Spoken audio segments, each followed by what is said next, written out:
Le voyage entre filles de ma femme incluait mon père. J'ai fait semblant de ne pas savoir pendant 6 mois. L'histoire que ma femme, Serena, a postée sur Instagram de son voyage entre filles à Las Vegas. Cette femme a une pool party. Du champagne à gogo. L'énergie typique d'un enterrement de vie de jeune fille, même si personne ne se mariait. Ce qu'elle n'a pas remarqué, c'était en arrière-plan de sa vidéo, le tatouage distinctif de mon père sur le bras d'un homme, tendant la main vers un verre au bar derrière elle. Le tatouage était impossible à confondre. Une boussole avec notre nom de famille et les coordonnées de ma maison d'enfance. Il se l'était fait faire après la mort de ma mère. Il disait que cela le ramènerait toujours à ce qui était important. Apparemment, ce qui était important maintenant était de suivre ma femme à Las Vegas. J'ai fait des captures d'écran de tout avant qu'elle ne le supprime 20 minutes plus tard. Elle a appelé ce soir-là, ivre et rieuse. Je m'amuse tellement avec les filles. Michel est tellement folle. En fond, j'ai entendu un rire d'homme, profond, familier, le même rire qui m'avait appris à faire du vélo. Ça a l'air amusant, dis-je. Dis à Michel que je lui ai dit bonjour. Mon père m'a envoyé un message 2 heures plus tard. Travaille tard sur le contrat Mendoza. Je devrais peut-être rester en ville. Le contrat Mendoza a été conclu il y a 3 mois. J'ai décidé de tout documenter sans les confronter. Il ne s'agissait plus de rage ou de chagrin. C'était de la curiosité. Depuis combien de temps cela durait-il? À quel point me croyait-il stupide? Les signaux étaient là depuis des mois. L'intérêt soudain de papa pour le yoga après que Serena soit devenue instructrice. Leurs Apple Watch assortis. Totale coïncidence, disait-il. La façon dont Serena a commencé à utiliser des phrases spécifiques de papa comme « reprenons cela et parlons hors ligne ». Semaine 1 du savoir. Serena est rentrée à la maison avec une histoire sur la dégustation d'un vin incroyable à Vegas qu'elle voulait trouver localement. J'ai cherché le site web du vignoble. Celui-ci, c'est celui que papa a visité le printemps dernier pour son voyage de golf. Son visage s'est crispé. Vraiment? Quelle coïncidence! Semaine 3. Papa nous a invités à dîner. Je les ai observés s'éviter activement, surcompensant avec une fausse formalité. Serena l'a appelé Monsieur Thompson toute la soirée. Cela faisait 10 ans qu'elle l'appelait Rick. Papa la regardait à peine, fixant son assiette comme si elle contenait des codes nucléaires. Semaine 8. Ils sont devenus négligents. La localisation de Serena l'a montré à un hôtel du centre-ville pendant son prétendu club de lecture. La voiture de papa était sur le même parking. Son GPS toujours synchronisé avec mon téléphone depuis que je l'avais aidé à le configurer. J'ai commencé à laisser des indices pour voir s'il remarquerait. J'ai mis le café préféré de papa dans notre cuisine. Serena l'a préparé parfaitement sans demander comment il l'aimait. J'ai laissé une carte de fête des pères sur le comptoir en janvier. Elle l'a déplacée dans mon bureau sans demander pourquoi elle était là. Semaine 12, dîner de famille pour mon anniversaire. Mon frère a pris l'avion depuis Seattle. Ma sœur a amené son nouveau petit ami. Papa et Serena étaient assis aux extrémités opposées de la table, comme des aimants qui se repoussent. Mon frère m'a pris à part. C'est moi ou papa agit bizarrement avec Serena? Toi aussi, tu le remarques, dis-je, assez fort pour que les deux entendent. Ils se sont tous deux étouffés avec leur boisson. Semaine 16. Serena a commencé une thérapie pour son anxiété. Papa s'est inscrit à une salle de sport pour sa santé. Ils construisaient des alibis pour leur culpabilité, créant des couvertures pour leur changement de comportement. J'ai entamé une thérapie de couple avec Serena. J'ai dit au thérapeute que j'avais l'impression qu'elle me cachait quelque chose. Serena a pleuré, disant qu'elle se sentait tellement coupable de garder des secrets. Le thérapeute l'a encouragée à se confier quand elle serait prête. Serena a promis qu'elle le ferait bientôt. Ce soir-là, elle a envoyé un message à papa. Il ne sait rien. Je l'ai vu sur son iPad qui synchronisait toujours ses messages. Semaine 20. Papa m'a appelé en pleurant. J'ai besoin de te dire quelque chose à propos de Serena et moi. Enfin, pensais-je, la confession. Nous organisons une fête surprise pour tes 40 ans. Elle m'aide à tout coordonner. Je sais que c'est dans quelques mois. Mais nous voulions que ce soit parfait. Le mensonge était si élaboré, si inutile. Il préférait inventer une fête entière plutôt que d'admettre la vérité. Semaine 24. J'ai déposé la demande de divorce et poursuivi mon père pour aliénation d'affection. Je leur ai remis les documents à tous les deux lors de la fête d'anniversaire surprise qu'ils avaient effectivement prévue, s'en servant de couverture pour leur liaison. La salle pleine d'amis et de famille a vu Serena ouvrir l'enveloppe. Le visage de papa est passé de confus à horrifié en lisant sa citation. La pancarte de fête disant surprise est devenue involontairement parfaite. Tu savais? Alta Serena. J'ai mis à la télé sa vidéo supprimée de Las Vegas, zoomant sur le tatouage de papa. Depuis le premier jour, a-t-il bégayé. Mais tu n'as rien dit. Je voulais voir combien de temps vous alliez me mentir au visage. 6 mois. Vous m'avez menti au visage pendant 6 mois. Mon frère s'est levé. Qu'est-ce qui se passe, bordel? Il a demandé à papa son voyage d'affaires à Vegas ou à Serena son club de lecture au Marriott. La salle a explosé. Ma sœur a jeté du vin au visage de papa. Mon frère a dû être maîtrisé physiquement. Les parents de Serena avaient l'air prêts à commettre un meurtre. Serena a essayé d'expliquer. Nous ne voulions pas que cela arrive. Vous avez planifié une fausse fête entière pour le couvrir. Cela semble plutôt intentionnel. Papa s'est approché de moi. Fils, s'il te plaît. L'histoire complète est liée ci-dessous. J'ai repoussé sa main. Les invités sont restés figés, traitant ce qu'ils venaient de voir. Ma sœur dégoulinait toujours du vin qu'elle avait jeté, son visage tordu de dégoût. La petite amie de mon frère le tenait, lui chuchotant urgemment à l'oreille. La mère de Serena a brisé le silence, la première. Elle a traversé la pièce en 3 enjambées rapides et a giflé mon père avec force. La claque a résonné. Papa a trébuché en arrière, sa main se portant à sa joue rougie. « Comment oses-tu » siffla-t-elle. « Ma fille t'a fait confiance. Nous t'avons tous fait confiance. » Le père de Serena a attrapé le bras de sa femme, la tirant. Son visage était de pierre, mais ses jointures étaient blanches là où il la tenait. Je ne l'avais jamais vu en colère. Il avait toujours été le calme, le pacificateur. Pas aujourd'hui. Mon frère s'est libéré de l'emprise de sa petite amie et s'est jeté sur papa. Ils ont percuté la table des cadeaux, en voyant des boîtes emballées rouler sur le sol. Je les ai regardés se débattre, sans faire un mouvement pour intervenir. Laissez-les se battre. Laissez tout s'effondrer. « Arrêtez, vous deux !» cria Serena. Elle a essayé de les séparer, mais mon frère l'a repoussée. Elle a trébuché, s'accrochant à une chaise. Le petit ami de ma sœur, un policier nommé Martinez, est finalement intervenu. Il a retiré mon frère. Papa d'une pratique déficiente, immobilisant leurs bras. Ça suffit. Tout le monde a besoin de se calmer. Papa s'est levé péniblement, sa chemise déchirée, sa lèvre saignant. Il a regardé les visages de la famille et des amis, des gens qui le connaissaient depuis des décennies. Tous le regardaient avec un mélange de choc, de dégoût et de trahison.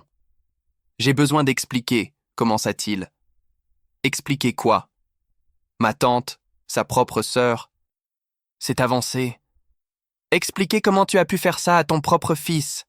Expliquer comment tu as pu détruire ta famille pour... Pourquoi le sexe ? Ce n'était pas ça, a interjeté Serena. Nous sommes tombés amoureux. Nous ne voulions pas que ça arrive.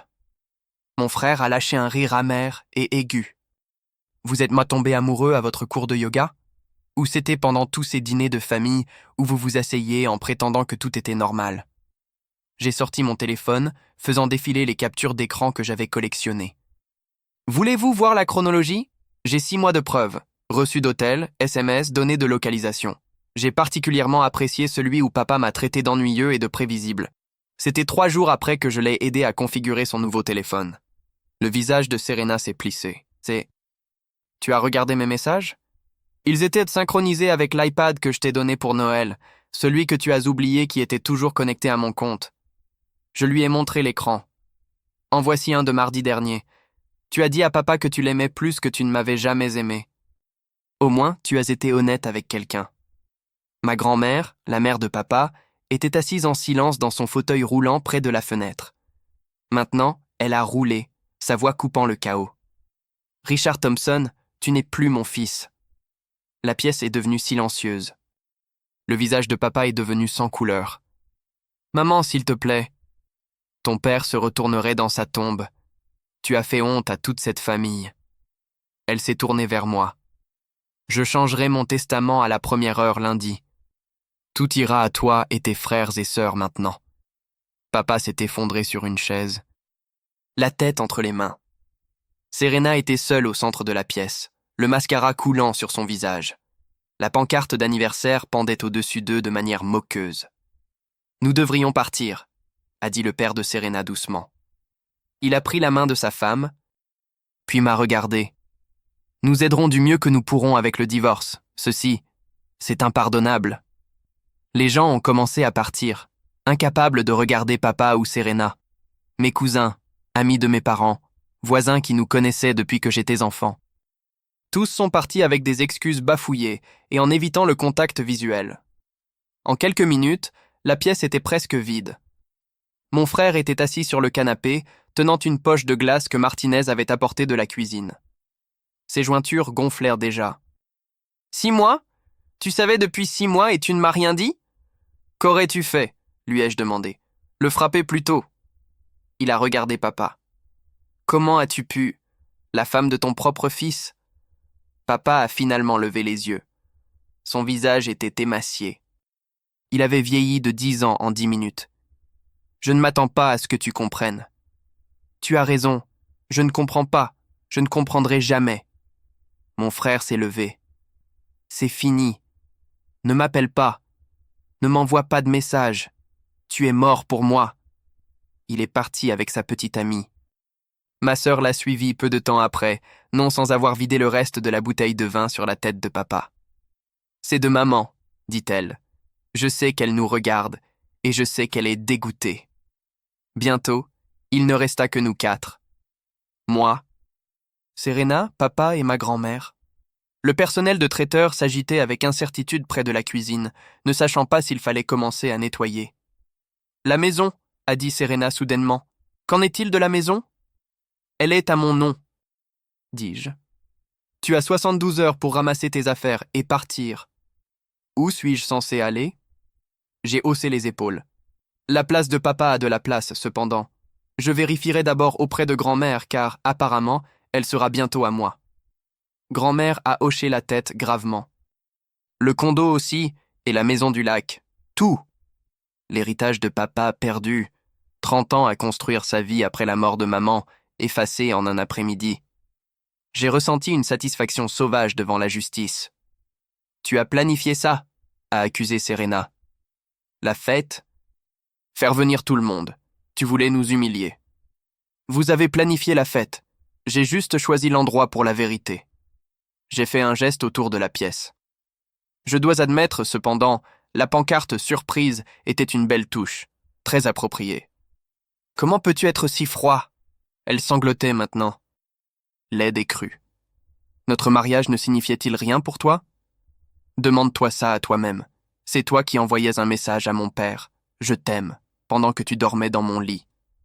Nous n'avons jamais voulu... Arrête de dire ça. Tu as pris des décisions tous les jours pendant 6 mois. Tu as choisi de mentir.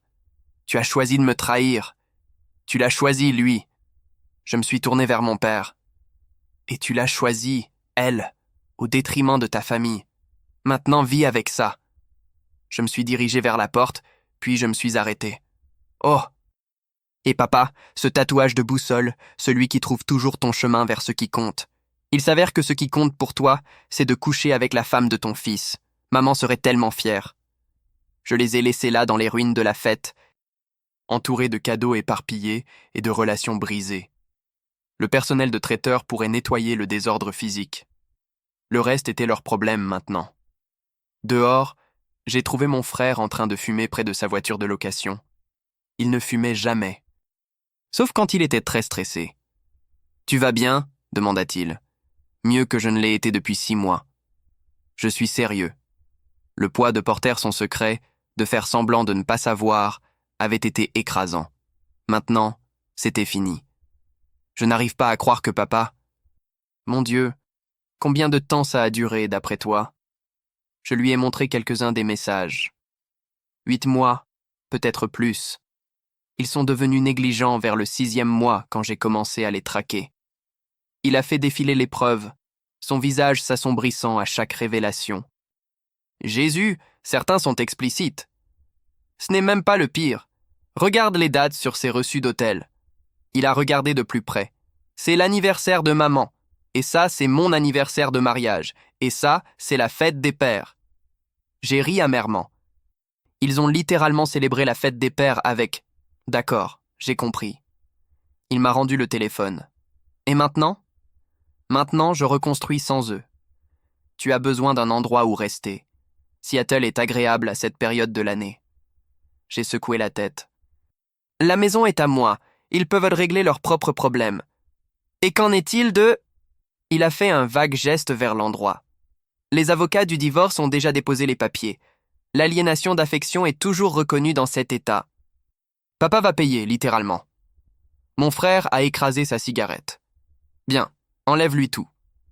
Nous sommes restés silencieux un moment. Les voitures quittaient le parking alors que les derniers invités fuyaient le désastre à l'intérieur.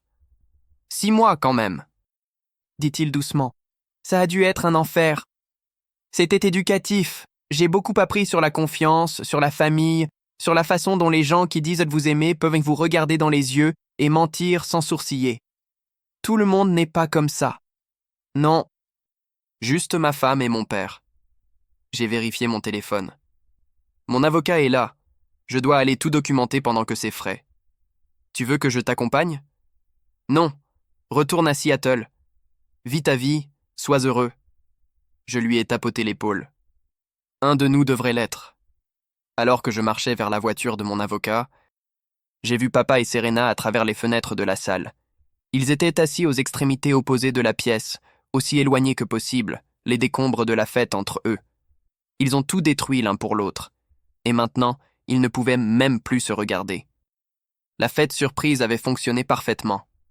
Juste pas comme ils l'avaient prévu. La voiture de l'avocat sentait le cuir et la déception. Je me suis glissé sur le siège passager alors qu'il organisait son porte-documents à l'arrière. À travers le pare-brise, j'ai vu la voiture de location de mon frère disparaître dans la rue. Le parking de l'endroit se vidait rapidement. Les invités fuyaient le désastre comme des rats d'un navire qui coule. Mon téléphone vibrait constamment. SMS, appels manqués, messages vocaux s'accumulant. Je l'ai éteint. L'avocat, un homme élégamment vêtu nommé Chen, s'est finalement installé sur le siège conducteur. Il m'a regardé, puis l'endroit où les lumières brillaient encore à travers les fenêtres. J'ai expliqué la situation pendant qu'il conduisait. Il a pris des notes au feu rouge, posant des questions de clarification sur les dates, les preuves, les dossiers financiers. Son expression est devenue plus grave à chaque détail. Lorsque nous sommes arrivés à son bureau, il avait déjà esquissé notre stratégie. Le bâtiment était vide un samedi soir. Nous avons pris l'ascenseur jusqu'au 14e étage, ses chaussures claquant sur les sols en marbre. Dans son bureau, j'ai étalé 6 mois de preuves sur sa table de conférence, capture d'écran, reçus, données de localisation, transcription de texte. Il a examiné chaque pièce méthodiquement, photographiant parfois des documents avec son téléphone. 3 heures se sont écoulées. Nous avons construit des chronologies, recoupé des dates, organisé les preuves en catégories admissibles. Chen a expliqué les lois sur l'aliénation d'affection, la division des biens, les considérations de garde. J'ai signé des accords de représentation, des autorisations, des formulaires de divulgation. Ma main était à l'étroit à force d'écrire, mais j'ai continué. Vers minuit, Chen s'est penché en arrière sur sa chaise. Il avait enlevé sa veste des heures auparavant, les manches retroussées, des tasses de café s'accumulant sur la table. Il m'a regardé avec quelque chose entre la pitié et l'admiration. J'ai reconnu l'expression, la même que les gens donnent aux patients atteints de cancer qui continuent de se présenter au travail pendant la chimio. Nous avons planifié des réunions pour la semaine suivante. Chen déposerait les papiers le lundi matin, signifierait les documents le mardi. Il a suggéré que je documente toute tentative de contact, change les mots de passe de tous les comptes, sécurise les documents importants. J'ai acquiescé, faisant des listes mentales. Le trajet vers la maison a semblé surréaliste. Rue vide, feu de circulation clignotant au jaune, la ville endormie pendant que mon monde brûlait. Je suis passé devant l'hôtel où papa et Serena se rencontraient pendant leur faux club de lecture. Le parking où j'ai suivi leur voiture, le studio de yoga où tout a probablement commencé. Ma maison était sombre, à l'exception de la lumière du porche. Pas de voiture dans l'allée. Serena a dû se faire emmener quelque part. Je me suis garé dans le garage, me suis assis dans la voiture un instant, me préparant à ce qui m'attendait à l'intérieur. La porte d'entrée s'est ouverte sur le silence. Pas d'affaires éparpillées, pas de notes de colère, pas de gestes dramatiques, juste des espaces vides où se trouvaient les affaires de Serena. Son tapis de yoga n'était plus dans le coin, ses chaussures manquaient sur l'étagère, le placard ne contenait que mes vestes. J'ai parcouru chaque pièce, cataloguant les absences. Le comptoir de la salle de bain nettoyé de ses produits, sa boîte à bijoux avait disparu de la coiffeuse, le placard à moitié vide, des cintres se balançant légèrement d'une perturbation récente. Elle avait été chirurgicale, ne prenant que ce qui lui était clairement propre. Dans la cuisine, j'ai trouvé une note sur le comptoir, son écriture, soignée et précise. Je l'ai froissée sans la lire et je l'ai jetée à la poubelle. Ce qu'elle avait à dire pouvait attendre les avocats. La maison semblait plus grande sans sa présence. Les sons résonnaient différemment. Le bourdonnement du réfrigérateur semblait plus fort. J'ai préparé du café même s'il était passé minuit. Je me suis assis à la table de la cuisine où nous avions mangé des milliers de fois ensemble, où elle avait perfectionné la préparation du café préféré de papa sans que je le lui apprenne. Mon téléphone, lorsque je l'ai rallumé, affichait 47 appels manqués, 23 de Serena, 18 de papa, 6 de divers membres de la famille. J'ai effacé les messages vocaux sans les écouter. J'ai bloqué les 2 numéros. Le silence était meilleur que leurs excuses. Le dimanche est arrivé avec un soleil éclatant qui semblait inapproprié pour les circonstances. Je me suis réveillé sur le canapé, toujours habillé de la nuit dernière, le café froid sur la table, le cou raide à cause de la position inconfortable. La sonnette a retenti avant que je puisse m'orienter complètement. Ma sœur était sur le porche avec des sacs d'épicerie et une expression déterminée. Elle est entrée sans être invitée, se dirigeant directement vers la cuisine. Je l'ai suivie, la regardant déballer des œufs, du pain, du jus d'orange. Elle a commencé à préparer le petit déjeuner sans parler, des mouvements efficaces et en colère. Nous avons mangé des œufs brouillés en silence. Elle avait apporté assez de nourriture pour une semaine, prévoyant apparemment de surveiller mes habitudes alimentaires. Après le petit déjeuner, elle m'a aidé à récupérer les effets restants de Serena. Nous avons trouvé des choses dans des endroits étranges, son passeport dans le garage, de vieilles photos dans le grenier, une boîte de lettres au sous-sol. Les lettres dataient des débuts de notre relation, des notes d'amour, des cartes d'anniversaire, des messages d'anniversaire de mariage. J'ai commencé à en lire une, puis j'ai donné la boîte à ma sœur. Elle l'a emmenée dehors jusqu'à la poubelle sans commenter. Dans l'après-midi, nous avions désinfecté la maison de la présence de Serena. Ma sœur avait apporté des boîtes, des étiquettes, du ruban adhésif. Nous avons travaillé pièce par pièce. Elle n'a posé aucune question sur la liaison, les preuves, la confrontation.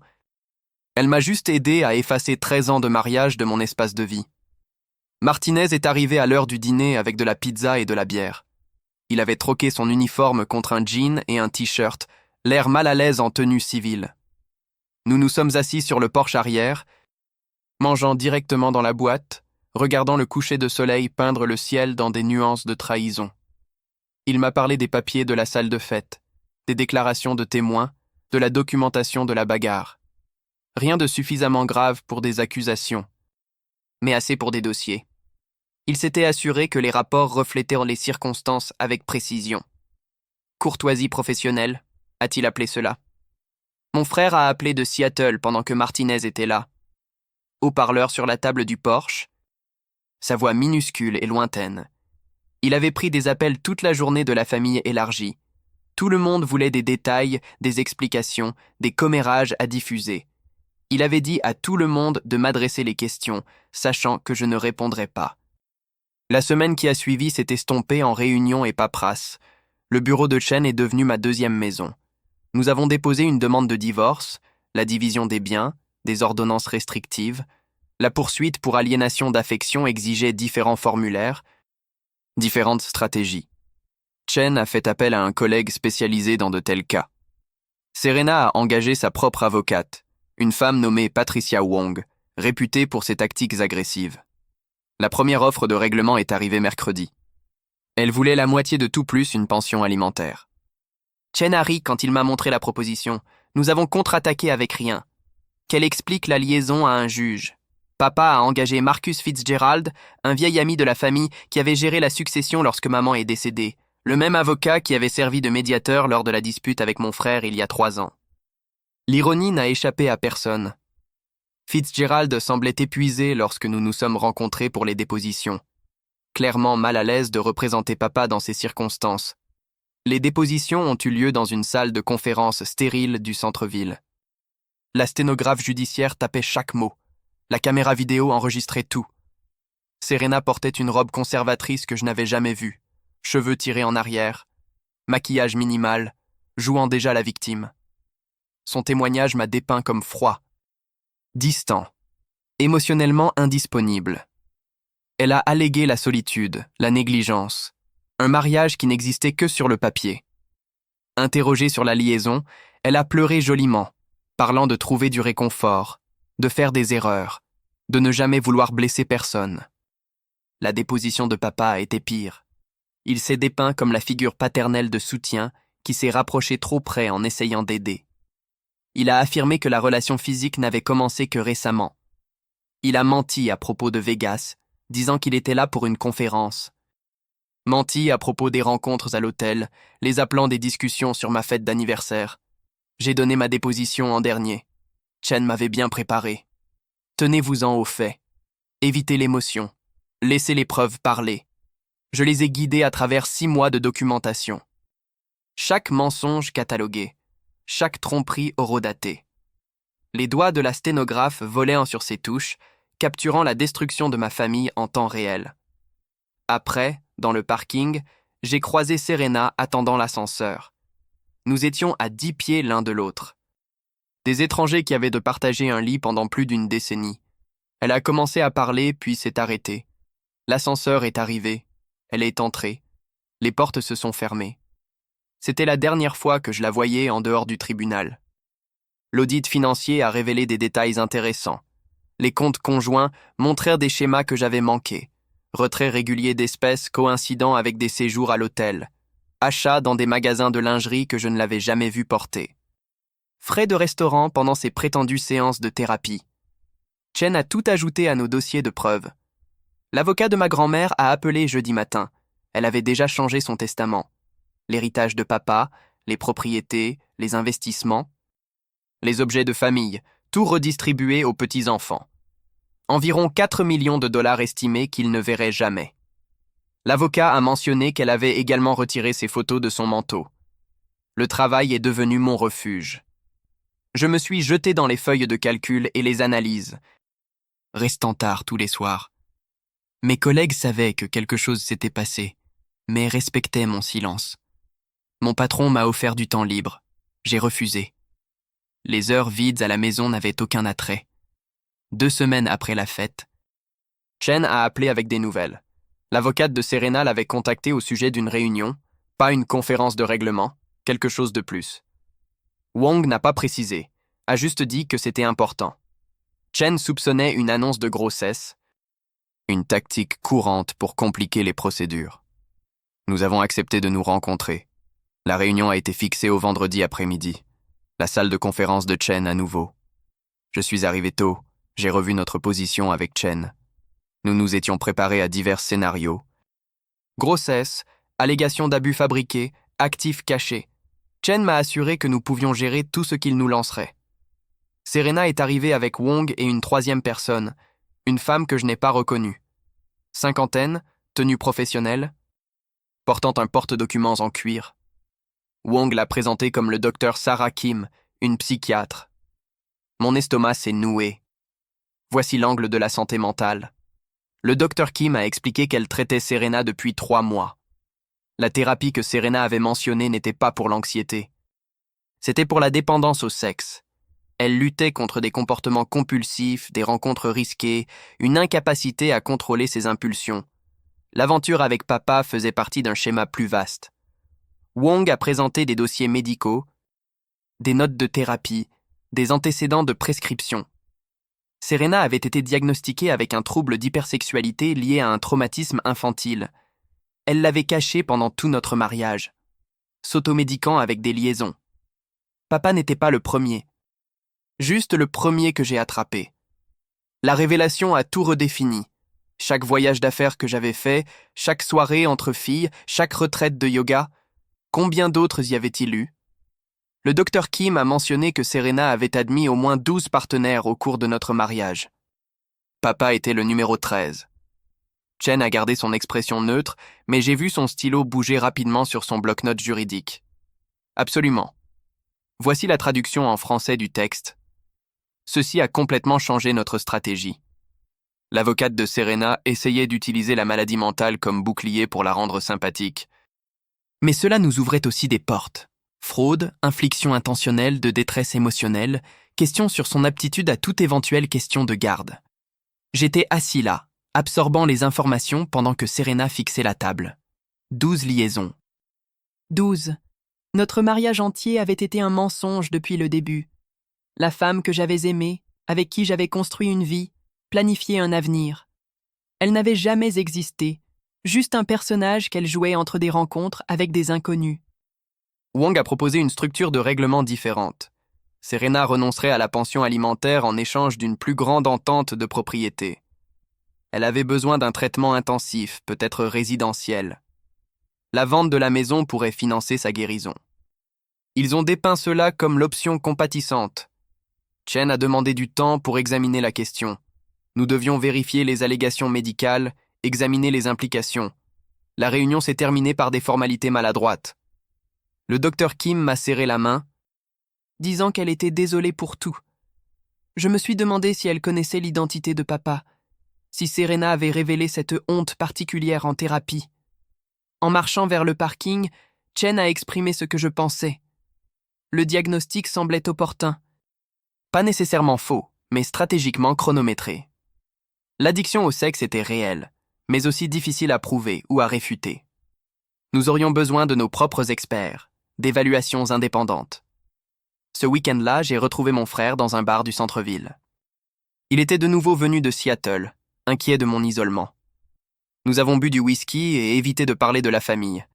Il a mentionné le travail, sa petite amie, ses projets de la demander en mariage bientôt. La vie normale continuait pendant que la mienne implosait. Après 3 verres, il a finalement posé la question sur la réunion avec l'avocate de Serena. Je lui ai parlé du diagnostic, des 12 liaisons, de la proposition de traitement. Il a fixé son verre pendant un long moment, traitant l'information. Puis il a fait signe au barman pour une autre tournée. Nous avons bu jusqu'à la fermeture du bar, avons trébuché jusqu'à son hôtel, commandé le service en chambre, nous sommes éclaircis avec du café et de la nourriture grasse. Il s'est effondré sur le lit pendant que j'étais assis près de la fenêtre, regardant les lumières de la ville floues à travers des yeux épuisés. Quelque part, Serena dormait. Papa dormait. Les restes de notre famille éparpillés dans la ville. Le dimanche a amené un visiteur inattendu. Le frère de papa, l'oncle Tom, est apparu à ma porte avec un pack de 6 bières et une expression d'excuse. Il avait conduit 3 heures depuis sa ferme, poussé par le devoir familial de me voir. Nous nous sommes assis sur le porche arrière, buvant de la bière sous le soleil de l'après-midi. Tom avait toujours été le frère calme, marié depuis 35 ans à sa petite amie du lycée. 3 enfants, tous réussis, le stable pendant que papa poursuivait des rêves et des combines. Il n'a pas défendu papa, n'a pas fait d'excuses, il s'est juste assis avec moi en solidarité, secouant occasionnellement la tête devant le gâchis de tout cela. Il m'a parlé des appels de papa, des tentatives désespérées de s'expliquer, comment il était tombé amoureux de Serena, luttant progressivement au début, comment ils avaient de créer des liens en prenant soin de moi, inquiets de mon stress au travail, comment une nuit après que j'ai de nouveau annulé des plans de dîner, ils avaient bu du vin, trop parlé et franchi une limite. L'histoire sonnait répétée, élaborée pour minimiser la culpabilité. Tom ne l'a pas cru non plus. Il avait déjà vu les schémas de papa. La façon dont il a poursuivi maman alors qu'elle sortait avec son ami. Les liaisons pendant leur mariage qu'elle avait fait semblant d'ignorer. Les femmes à ses funérailles se regardant avec suspicion. Avant de partir, Tom m'a fait une accolade maladroite. Il a promis de rester en contact. Il a dit que j'étais toujours le bienvenu à la ferme si j'avais besoin de m'échapper. Son pick-up est parti avec un grondement, me laissant de nouveau seul avec les fantômes de mon mariage. Le mois suivant a été consacré aux procédures légales et aux nuits vides. Les dépositions se sont étendues pour inclure des témoins de moralité. Les amis ont choisi leur camp. Certains m'ont soutenu, d'autres ont disparu, mal à l'aise avec le désordre. Notre cercle social s'est fracturé le long de failles invisibles. Chen a construit notre dossier méthodiquement. La poursuite pour aliénation d'affection a pris de l'ampleur. Les actifs de papa étaient substantiels, sa trahison claire. La défense de santé mentale de Serena a compliqué sa position, mais ne l'a pas excusée. Le tribunal a programmé des audiences, fixé des délais, avançant avec une inévitabilité bureaucratique. J'ai vendu des choses qui me rappelaient d'eux. La salle à manger que nous avions achetée ensemble, les meubles de la chambre, l'art des voyages que nous avions faits. Chaque vente ressemblait à une chirurgie, coupant du tissu infecté. La maison est devenue plus vide, mais s'est sentie plus propre. Ma sœur est restée constante. Des dîners hebdomadaires forçaient la normalité. Elle s'était récemment remariée. Son deuxième mari, un homme calme qui comprenait les familles compliquées. Ils m'ont inclus dans leur routine, refusant de me laisser disparaître dans le travail et la solitude. Un soir, alors que je les aidais à peindre leur chambre d'amis, ma sœur a finalement posé la question que tout le monde se posait. Pourquoi avais-je attendu 6 mois? Pourquoi tout documenter au lieu de les confronter immédiatement? J'ai envisagé de mentir, de donner la réponse stratégique sur la constitution d'un dossier juridique. Mais elle méritait la vérité. Je lui ai parlé de l'engourdissement qui s'était installé après la découverte initiale, de la curiosité clinique qui avait remplacé la rage, du besoin de comprendre la profondeur de la tromperie avant d'agir. Elle a compris. Elle a dit qu'elle aurait probablement brûlé la maison immédiatement, mais qu'elle comprenait aussi ma façon de faire. Nous avons peint dans un silence agréable après cela, recouvrant de vieux murs d'une couleur fraîche. Le divorce a été finalisé un mardi. Chen a négocié brillamment. J'ai gardé la maison, la majorité des économies, les comptes de retraite intacts. Serena a obtenu suffisamment pour un traitement et un nouveau départ, pas de pension alimentaire, une table rase. Le juge a semblé soulagé de le signer, désireux de mettre fin à notre sale drame. Le cas de papa a pris plus de temps. La poursuite pour aliénation d'affection a nécessité un procès devant jury. Chen s'est préparé méticuleusement, organisant les preuves dans un récit de trahison. Fitzgerald a tenté diverses défenses, mais les faits étaient trop clairs. Le jury a délibéré pendant 2 heures. Le verdict est tombé en ma faveur. Des dommages substantiels, bien que moins que ce que Chen avait espéré, suffisamment pour nuire financièrement à papa, l'obligeant à vendre des propriétés. Le déshéritage de grand-mère avait déjà fait pire. Il avait perdu plus que de l'argent. Il avait perdu son identité de fils réussi qui avait rendu maman fière. Après le verdict, papa s'est approché de moi à l'extérieur du palais de justice, l'air plus vieux, plus grisonnant, diminué. Il a commencé à parler, mais je suis passé directement devant lui vers la voiture de Chen. Quoi qu'il ait eu à dire, je n'avais pas besoin de l'entendre. Certains ponts, une fois brûlés, ne valaient pas la peine d'être reconstruits. Les mois qui ont suivi le verdict se sont écoulés dans un brouillard de paperasse et de pièces vides. J'ai gardé la maison, mais j'ai vendu la plupart des meubles. Chaque pièce portait des souvenirs que je ne voulais pas conserver. La salle à manger, où nous avions tenu des dîners de famille, est devenue un espace vide avec des marques sur le plancher de bois où les pieds de chaises avaient reposé pendant des années. Le travail a consommé mes journées. J'arrivais tôt, partais tard, m'enterrais dans des feuilles de calcul et des rapports trimestriels. Mes collègues ont cessé de demander si j'allais bien. Ils avaient appris à reconnaître les signes de quelqu'un qui utilisait la productivité comme médicament. Mon patron a discrètement réaffecté mes responsabilités de voyage, comprenant sans explication pourquoi les conférences de Las Vegas étaient désormais impossibles. 3 mois après le verdict, j'ai croisé Michelle dans une épicerie. Elle s'est figée dans l'allée des céréales, son caddie à moitié rempli de légumes bio et de vin. Nous sommes restés là un moment inconfortable avant qu'elle ne s'approche, son visage un mélange de culpabilité et d'inquiétude. Elle a expliqué qu'elle n'avait aucune idée pour Las Vegas, comment Serena avait utilisé son nom comme couverture. Les autres femmes du voyage avaient été tout aussi inconscientes. Michel avait tout rattaché seulement après le désastre de la fête, lorsque des amis communs avaient comblé les lacunes. Elle s'est excusée à plusieurs reprises, même si elle n'avait rien à se reprocher. J'ai appris que Serena avait déménagé en Arizona pour un traitement, un établissement résidentiel spécialisé dans les addictions comportementales. Michelle avait reçu une lettre demandant pardon et compréhension. Elle n'avait pas répondu. Pas plus que ses autres amis. Serena avait brûlé tous les ponts dans sa quête de ce qu'elle poursuivait. La situation de papa s'est avérée plus compliquée. Le coût financier de la poursuite l'a forcé à vendre la maison de famille. La maison où j'ai grandi, où maman avait planté des roses dans le jardin, où nous avions célébré 30 ans de Noël. Un jeune couple l'a achetée, prévoyant d'y élever leurs enfants. Je suis passé une fois et je les ai vus peindre les volets d'une couleur différente. L'oncle Tom appelait occasionnellement avec des nouvelles. Papa avait déménagé dans un petit appartement en centre-ville, pris un travail de consultant à temps partiel pour compléter ses actifs réduits. Il avait visiblement vieilli, a dit Tom. Il a cessé de jouer au golf, a cessé d'assister aux réunions de famille. Même la femme de Tom, qui pardonne tout à tout le monde, ne pouvait pas l'inviter pour les fêtes. Mes frères et sœurs ont gardé leur distance. Mon frère a changé son numéro de téléphone, a clairement indiqué via Tom que papa ne devait pas essayer de le contacter. Ma sœur est allée plus loin, légalement, en changeant son nom de famille pour celui de son mari. Elle ne voulait aucune connexion avec l'héritage Thompson que papa avait souillé. La maison s'est sentie différente à mesure que les saisons changeaient. Le printemps est arrivé avec de la pluie qui s'écoulait d'un toit que j'avais voulu réparer. Je l'ai réparé moi-même, passant des week-ends sur une échelle, apprenant des compétences d'entretien de la maison que Serena avait toujours gérées via des entrepreneurs. Chaque petite réparation se sentait comme la reconquête d'un territoire. L'été a apporté des défis inattendus. Nos anciens amis de couple ne savaient pas comment inclure un homme divorcé dans leur barbecue et leur pool party. Les invitations ont diminué.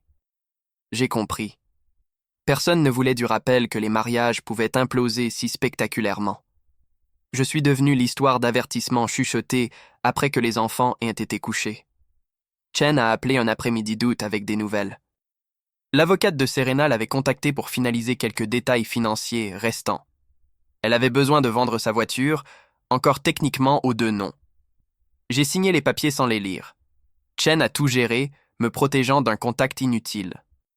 La santé de ma grand-mère a décliné à l'approche de l'automne. Le stress de la destruction familiale avait fait des ravages. Je lui rendais visite à sa résidence 2 fois par semaine, lui apportant ses biscuits préférés et m'asseyant en silence pendant qu'elle faisait des mots croisés. Elle n'a jamais mentionné papa, mais j'ai remarqué qu'elle avait remplacé ses photos par des photos des petits-enfants uniquement. Lors d'une visite, elle m'a serré la main avec une force surprenante. Ses yeux voilés par l'âge se sont concentrés intensément sur les miens. Elle a serré fermement une fois, puis est revenue à ses mots croisés. Pas besoin de mots, juste la reconnaissance de la perte partagée et du fardeau d'aller de l'avant. Les fêtes se profilaient comme une menace. Thanksgiving a nécessité une orchestration prudente. Ma sœur a organisé, déclarant explicitement « Papa n'est pas le bienvenu ». Nous avons mangé de la dinde et fait semblant que la chaise vide n'existait pas. Mon frère a appelé de Seattle, invoquant des obligations professionnelles. Nous savions tous qu'il ne pouvait tout simplement pas faire face à la première grande fête avec notre arbre généalogique taillé si drastiquement. Décembre a apporté un courrier inattendu, une carte sans adresse de retour, cachée de la poste de Phoenix, l'écriture de Serena. Je suis désolé, je reçois de l'aide. J'espère que tu trouveras la paix. Pas de signature. Je l'ai regardé un long moment. Puis je l'ai jeté dans la cheminée. Certaines excuses arrivent trop tard pour avoir de l'importance. Noël s'est déroulé dans un flou de joie forcée. Les enfants de ma sœur ne comprenaient pas pourquoi grand-père Rick n'était pas là, pourquoi tante Serena avait disparu. Nous avons élaboré des explications adaptées à leur âge sur le fait que les adultes ont parfois besoin d'espace.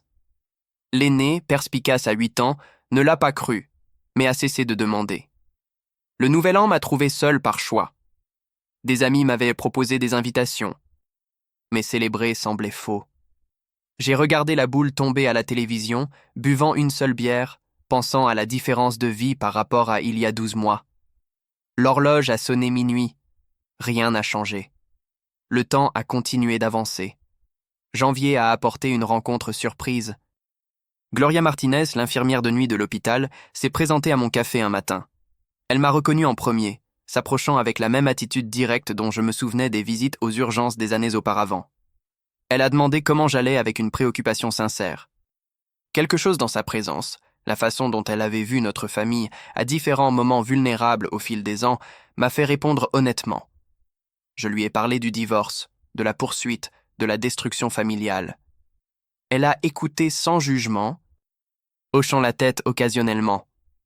Quand j'ai eu fini, elle a partagé sa propre histoire. Un mari qui avait parié leurs économies, une fille qui avait lutté contre la dépendance, un fils qui ne lui parlait plus depuis 5 ans à cause d'argent. Les cruautés de la vie n'étaient pas uniques. A-t-elle dit. Tout le monde portait des restes secrets. Avant de partir, elle m'a serré l'épaule. Elle m'a rappelé que la guérison n'était pas linéaire, que les familles pouvaient se reconstruire dans différentes configurations, qu'à certains moments, la destruction laissait place à une croissance plus saine. Ces mots sont restés avec moi plus longtemps que je ne l'avais prévu. Février est arrivé avec des nouvelles via Tom. Papa avait été hospitalisé pour des douleurs thoraciques dues au stress. Pas une crise cardiaque, mais assez pour l'effrayer. Tom a demandé si je voulais savoir quel hôpital. J'ai refusé. Certains ponts ne pouvaient pas être reconstruits, peu importe le nombre de problèmes de santé qui tentèrent de forcer la question. Ma sœur a appelé ce soir-là, en conflit. Martinez avait appris par les canaux policiers l'hospitalisation de papa. Elle s'est demandé si nous devions lui rendre visite, si s'accrocher à la colère valait la peine de potentiellement perdre une conversation finale. Nous avons parlé pendant des heures, décidant séparément. Elle y est allée, pas moi. Le travail a offert une promotion qui nécessiterait de déménager à Chicago. Plus d'argent, plus de responsabilités, une chance de recommencer là où personne ne connaissait mon histoire. J'ai passé des semaines à y réfléchir, faisant des listes d'avantages et d'inconvénients. Consultant des mentors, l'occasion de disparaître dans l'anonymat était attrayante. Finalement, j'ai refusé. Fuir ne changerait pas ce qui s'était passé. La maison, vide comme elle l'était, me semblait toujours mienne. Les racines que j'avais développées pendant 40 ans étaient plus profondes qu'une seule trahison traumatisante ne pouvait les couper complètement. Je reconstruirais ici sur un terrain familier plutôt que de recommencer à zéro en tant qu'étranger. Mars a marqué l'anniversaire d'1 an de la découverte de Las Vegas. J'ai pris le jour de congé du travail, m'attendant à me débattre avec les souvenirs. Au lieu de cela, je me suis senti étrangement neutre. La date n'avait plus de pouvoir spécial, juste un autre carré sur le calendrier, pas différent des autres. Mon frère m'a rendu visite pour la première fois depuis la fête. Il s'était fiancé, voulait que je rencontre sa fiancée avant le mariage. Nous avons soigneusement évité de mentionner papa, nous concentrant sur l'avenir plutôt que sur le passé. Sa fiancée avait l'air gentille, sensée, inconsciente du dysfonctionnement total de notre famille. J'ai envié son innocence. Le nettoyage de printemps a révélé des restes oubliés. Un reçu de l'hôtel où ils se sont rencontrés. Une carte d'anniversaire de papa que je n'ai jamais ouverte. La certification de yoga de Serena cachée derrière de vieilles déclarations de revenus. J'ai tout jeté sans cérémonie. Le passé ne méritait pas d'être conservé. Avril s'est terminé avec des nouvelles inattendues. Serena avait terminé son traitement et déménagé en Californie. Elle recommençait avec un nouvel emploi, un nouveau thérapeute. Une nouvelle tentative de stabilité. Michel l'avait appris par des connaissances communes. Une partie de moi espérait qu'elle trouverait la paix qui lui avait échappé ici. La plus grande partie de moi ressentait juste le soulagement qu'elle soit vraiment partie. Le divorce était final depuis des mois, mais le cas d'aliénation d'affection avait provoqué des appels. Fitzgerald a déposé des motions arguant que le jugement était excessif. Chen a contré chacune d'elles méthodiquement. Le système juridique avançait lentement. Chaque audience étant un autre rappel de la trahison. En mai, j'avais développé de nouvelles routines. Courir le samedi matin dans le quartier, le dimanche, préparation des repas pour la semaine, le mercredi, verres avec des collègues qui étaient devenus de vrais amis. La vie s'était réorganisée autour de l'absence, comme la peau qui guérit sur une blessure. La deuxième fête des pères depuis la découverte approchait avec moins d'appréhension que la première. Mes frères et sœurs et moi avions convenu de l'honorer différemment maintenant. Nous avons visité la tombe de maman ensemble, laissant des fleurs et partageant des souvenirs du père qui ne nous a jamais trahis. L'absence de papa semblait appropriée plutôt que douloureuse. Juin a apporté la résolution légale finale. La cour d'appel a confirmé le jugement initial avec des modifications mineures. Papa paierait au fil du temps. Le montant ajusté, mais toujours substantiel. Chen a appelé ça une victoire. J'ai appelé ça une fin. La dernière connexion officielle entre nous réduite à des calendriers de paiement.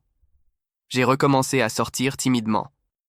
Une femme de mon groupe de course qui ne connaissait pas mon histoire. Le café s'est transformé en dîner, puis en plan de week-end régulier. Elle avait ses propres bagages, un divorce compliqué, des défis de garde partagés. Nous comprenions la prudence de l'autre, avançant lentement, construisant quelque chose de prudent et d'honnête.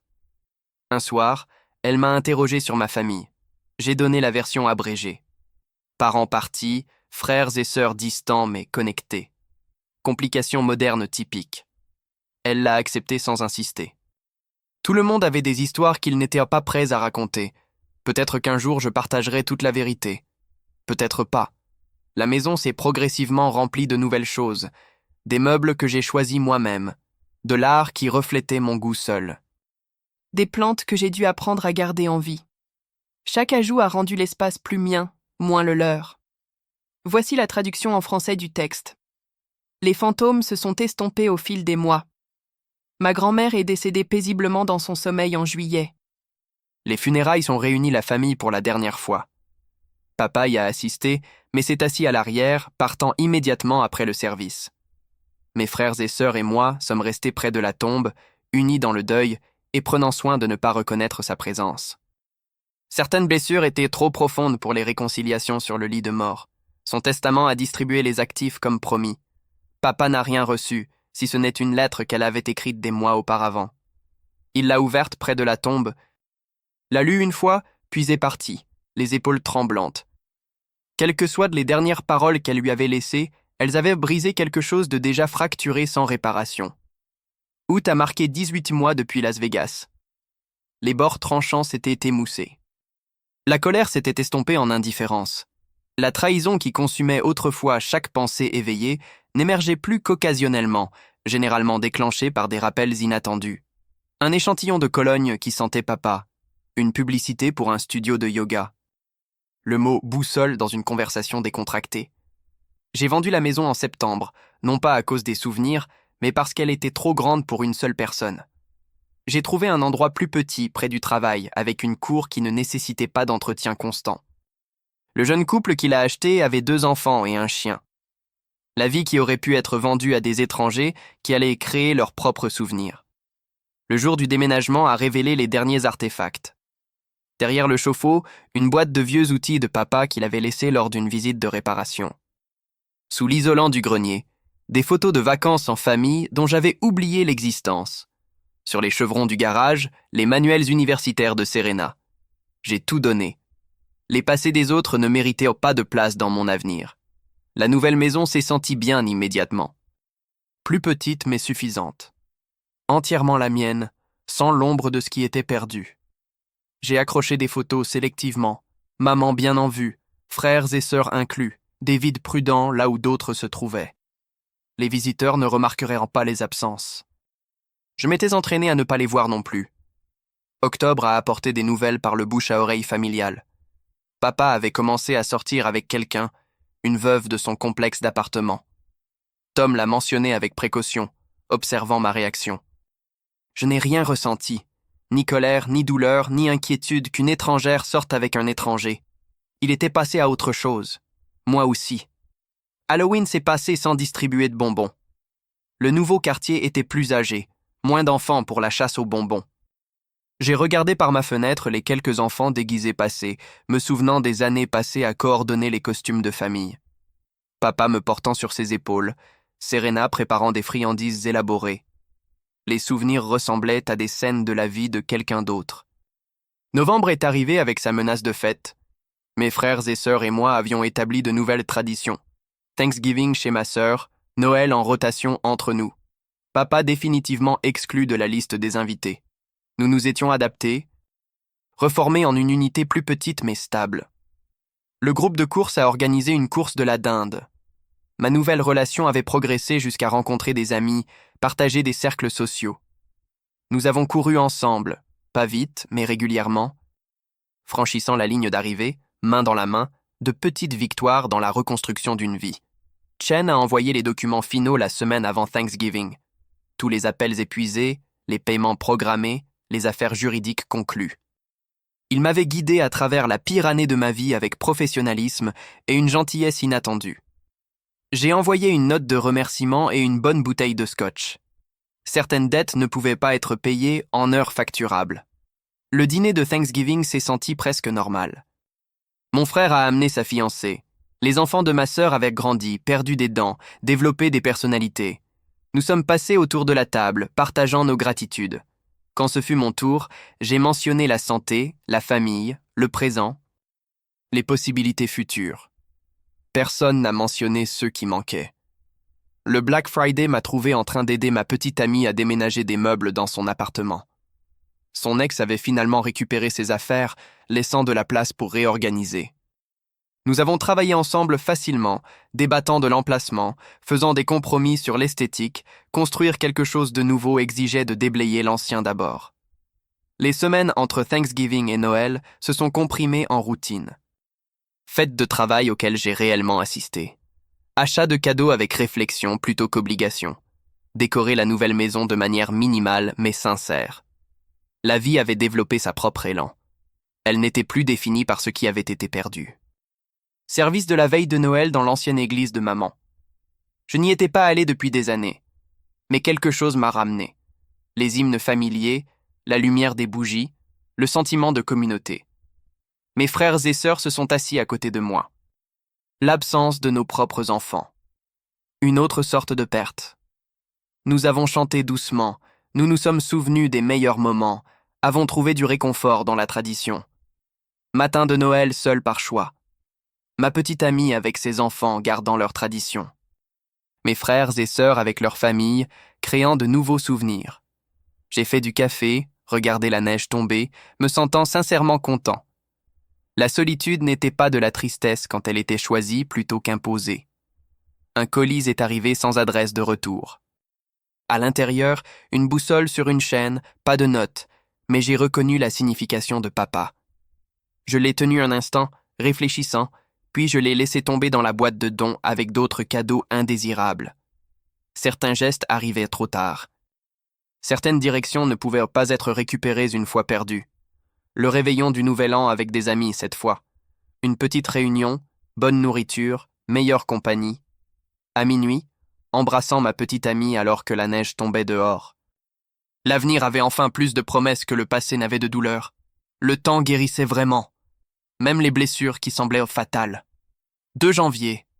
Retour aux routines, travail, exercice, relations, famille. La vie s'était réassemblée à partir de morceaux brisés en quelque chose de différent, mais fonctionnel. Pas la vie que j'avais planifiée, mais celle que j'avais construite à partir de ce qui restait. Plus petite peut-être, mais plus honnête. L'anniversaire de la confrontation de la fête est passé presque inaperçu, juste un autre jour de février, remarquable uniquement par son insignifiance. La date avait perdu son pouvoir de blesser. Le temps avait transformé le traumatisme en histoire, la douleur vive en souvenir sourd. Mon téléphone a sonné un soir. Numéro inconnu, indicatif régional local. Contre un meilleur jugement, j'ai répondu. La voix de Chen, urgente.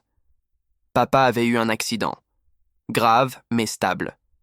Il m'avait mis comme contact d'urgence malgré tout. L'hôpital avait besoin de décisions concernant le traitement. Je suis resté assis avec l'information pendant un long moment.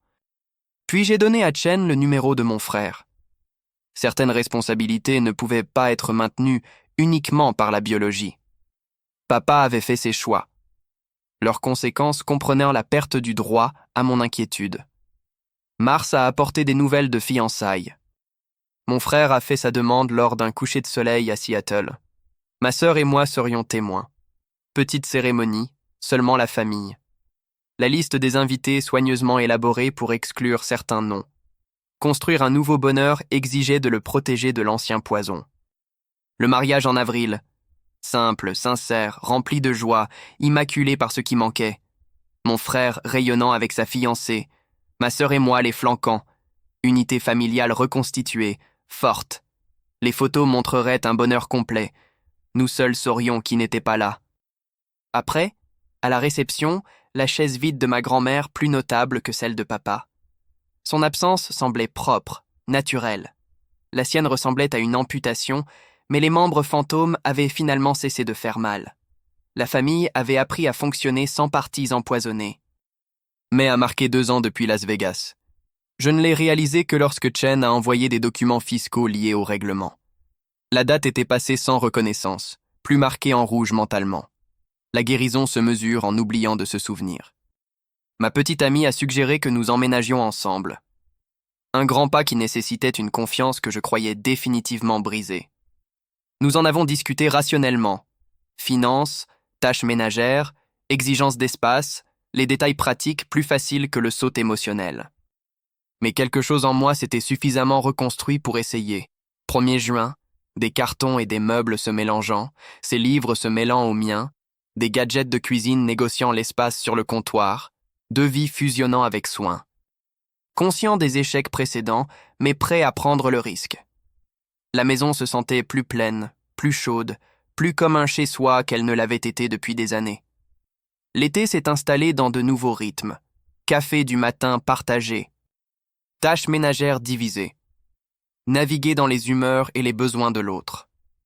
Construire quelque chose de durable nécessitait des choix quotidiens, de petites gentillesses, une communication honnête, tout ce qui avait manqué à mon premier mariage.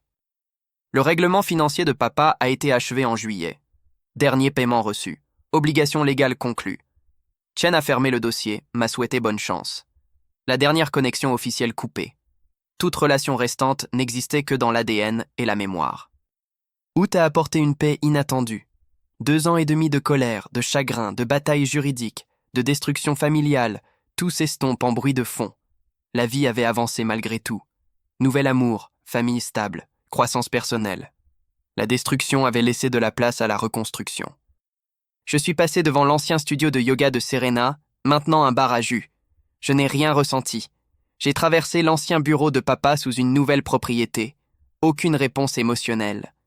Les jalons de la trahison étaient devenus de simples bâtiments. Leur pouvoir de blesser avait expiré. Septembre a marqué le début de la 3e année. Ma petite amie et moi avons organisé un dîner pour des amis. La famille de ma sœur est venue. Une vie normale, remarquable par sa stabilité. Nous avions tous survécu à l'implosion, reformés en quelque chose de différent, mais fonctionnel. La sonnette a retenti pendant le dessert. Papa était sur le porche, plus vieux, plus gris, diminué. Il avait retrouvé ma nouvelle adresse, conduit jusqu'ici sans être invité. Derrière lui, la femme que Tom avait mentionnée. Elle semblait nerveuse, incertaine de la raison pour laquelle le fils de son petit ami ne les accueillait pas. Je suis sorti, j'ai fermé la porte derrière moi, lui ai dit qu'il n'était pas le bienvenu, que certains choix avaient des conséquences permanentes, que se présenter n'effaçait pas la trahison. La confusion de sa petite amie s'est transformée en compréhension en rattachant les pièces de ce qu'il avait fait. Ils sont partis sans discuter, les épaules de papa affaissées, mais acceptant qu'il avait essayé. Je m'étais refusé, tous deux jouant nos rôles assignés dans les conséquences. Certaines histoires n'ont pas de fins heureuses. Certaines relations ne pouvaient pas être sauvées. De retour à l'intérieur, personne n'a posé de questions sur l'interruption. Ils avaient reconnu sa voix, compris mon choix. Le dîner a continué, chaleureux et rempli de rire. La famille redéfinie par la loyauté plutôt que le sang. Plus tard, en aidant à la vaisselle, ma petite amie m'a serré la main. Pas de questions, juste du soutien. Elle avait appris mes limites, respecté mon besoin de protéger ce que nous avions construit. Le passé ne serait pas autorisé à empoisonner l'avenir. Ce soir-là, couché dans mon lit, j'ai senti le dernier poids s'en aller. La tentative de réconciliation de papa avait testé ma détermination. J'avais réussi le test. La colère était partie, remplacée par l'indifférence. Le contraire de l'amour n'était pas la haine. C'était le néant. Le matin est arrivé avec son confort de routine. Café, douche, préparation pour le travail. Ma petite amie fredonnant dans la cuisine. Projet pour le week-end. La vie continuant son mouvement vers l'avant. Plus hantée par ce qui était perdu. L'histoire pourrait se terminer ici. Trahison découverte. Conséquences livrées. Vie reconstruite. Pas parfaitement, mais suffisamment. L'arbre généalogique élagué des branches malades. Plus petit mais plus sain. Une nouvelle croissance commençant. Là où l'ancienne croissance a été coupée. Mais les histoires ne se terminent jamais vraiment. Elles cessent simplement d'être racontées.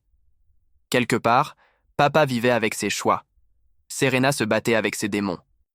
Mes frères et sœurs et moi continuons d'avancer, blessés mais déterminés. La vie a continué sa progression désordonnée et imparfaite. Le tatouage de boussole qui avait autrefois guidé papa vers la maison l'avait plutôt égaré. Mais j'avais trouvé ma propre direction sans navigation héritée, construit ma propre définition de la famille, du succès, du bonheur. Les coordonnées de ma vie ne les incluaient plus. 3 ans après Las Vegas, j'y pensais rarement.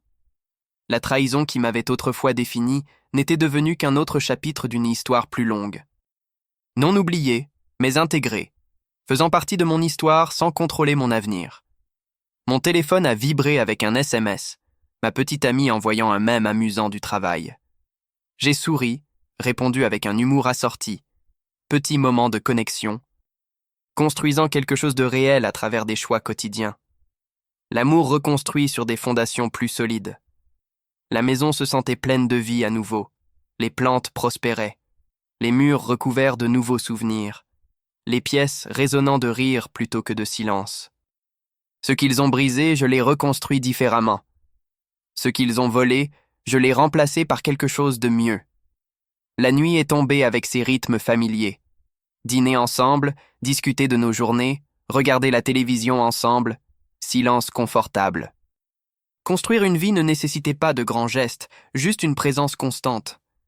Tout ce que mon père n'avait pas réussi à comprendre. J'ai pensé à l'homme qui m'a appris à faire du vélo, qui m'a porté sur ses épaules, qui était mon héros avant de devenir mon traître. Cet homme est mort dans une chambre d'hôtel à Las Vegas, remplacé par un étranger qui partageait son visage. La douleur de cette perte a finalement été traitée, non pas pour celui qu'il est devenu, mais pour celui qu'il avait été. Le père que j'ai aimé n'existait plus que dans la mémoire. L'homme qui a volé ma femme était quelqu'un d'autre, totalement indigne de ma douleur. Ma petite amie a appelé de la cuisine, demandant des projets de week-end. Je l'ai rejointe, discutant des options, prenant des décisions ensemble, construire un avenir exigeait de lâcher le passé. J'avais finalement appris la différence entre avancer et fuir. La boussole pointait vers l'avant maintenant, vers des possibilités plutôt que de la douleur. Les coordonnées de chez moi n'incluaient plus ceux qui avaient choisi la trahison plutôt que la famille. J'avais trouvé mon propre nord vrai, guidé par les leçons apprises de leurs échecs. Demain apporterait ses propres défis. Le mois prochain, l'année prochaine, le travail continue de vivre. Mais ce soir, dans cette maison, avec cette personne, dans cette vie, j'avais reconstruit à partir de ruines.